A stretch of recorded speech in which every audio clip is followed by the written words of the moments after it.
சரி பரவாயில்ல அப்படின்னு இருக்க சொன்னா இருங்க. ஏன்னா நாளைக்கு அநேகருக்கு நீங்கள் ஒரு சாட்சியாக அதில் இருந்து காட்ட முடியும் அவருடைய வருகையில் நியாய தீர்ப்பில்.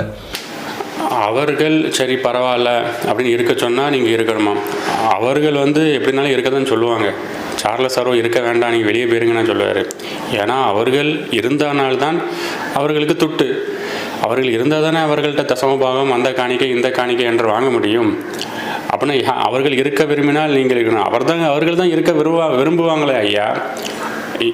ஏன்னா உங்களையே ஒரு பணமாக தானே அவங்க பார்த்து கொண்டு இருக்காங்க. இந்த ஆக்கா ஆவடி இந்த கட்டடத்துல உட்கார்ந்திருக்கீங்க பாருங்க. You are seated in this building. இந்த கட்டடமே ஒரு அதிசயம் தான். This building is a wonderful. அதிசயங்க இது. It is a wonder. கையில காசு வச்சிட்டு கட்டின ஒரு கட்டடம் கிடையாது இது. இந்த ஒவ்வொருத்தரையும் பாருங்க, கோடி கோடியாக சம்பாதித்தம் பண்ணி கொண்டு தசம பாகத்தை மக்களை வஞ்சித்து விசுவாசை வஞ்சித்து வைத்திருக்கிறார்கள். அவர்களுக்கு தேவையே நீங்க தானே. அப்புறம் அவங்க இருக்கதானே சொல்லுவாங்க.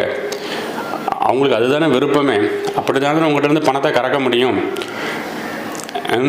கறந்து அவர்கள் வேதத்துக்கு எதிராகவும் கிறிஸ்துவுக்கு எதிராகவும் சென்று கொண்டு இருக்கிறார்கள்.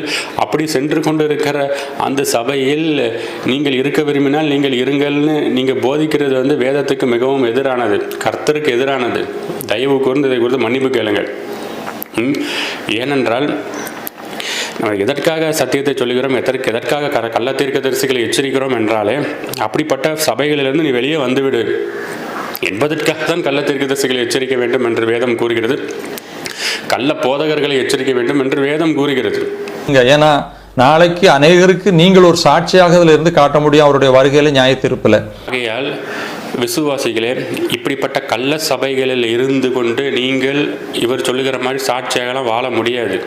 அதைத்தான் வேதம் கூறுகிறது. அவர்கள் நடுவிலிருந்து நீ பிரிந்து போய் நீ இப்படிப்பட்டவர்களை விட்டு விலகு, அப்படிப்பட்டவர்களை விட்டு விலகு என்று ஏன் பவுல் கூறுகிறார் என்றால், அப்படிப்பட்டவங்க மத்தியில் நீங்கள் அப்படிப்பட்ட சபைக்குள்ளே நீங்கள் இருந்தீங்கன்னா நீங்கள் சாட்சியாக வாழ முடியாது. ஆனால் ஐயா என்ன சொல்லுகிறார் என்றால், அப்படிப்பட்ட சபைகளுக்குள்ளாக நீங்கள் இருந்து உங்களால் சாட்சியாக வாழ முடிந்தால் நீங்கள் வாழுங்கள்ங்காரு. அதெல்லாம் வாழவே முடியாது. அதுக்காக தான் பவுல் ஒவ்வொரு இடத்துலையும் எச்சரித்து கொண்டு இருக்கிறார். கொரிந்தியர், அதாவது 1 கொரிந்தியர் 2 கொரிந்தியரை ஃபுல்லாக நல்லா நீங்கள் வாசிக்கும் போது நமக்கு தெரியும். அதை நான் ஒரு ஷார்ட் அண்ட் ஸ்வீட்டாக இந்த காணொளியில் நான் உங்களுக்கு ஒரு சபைனா என்னங்கிறத நான் உங்களுக்கு எக்ஸ்பிளைன் பண்ணுறேன். 1 கொரிந்தியர் 5:1 எடுத்துக்கொள்ளுங்கள். இங்கே என்ன பவுல் கூறுகிறார் என்றால், உங்களுக்குள்ளே விபச்சாரம் ஒன்றென்றும் பிரசித்தமாய் சொல்லப்படுகிறது. ஒருவன் தன் தகப்பனுடைய மனைவியை வைத்துக் கொண்டிருக்கிறானே, அது அந்நாணிகளுக்கும் சொல்லப்படாத விபச்சாரமாய் இருக்கிறது. அப்படிப்பட்டவனுடைய ஆவி கர்த்தராக இயேசு கிறிஸ்துவின் நாளில் ரட்சிக்கப்படும்படி நம்முடைய கர்த்தராக கிறிஸ்துவின் நாமத்தினாலே அவனுக்கு சாத்தானுக்கு ஒப்பு கொடுக்கணும்னு தீர்க்க சொல்லுகிறேன். நீங்கள் மேன்மை பாராட்டுகிறது நல்லதல்ல.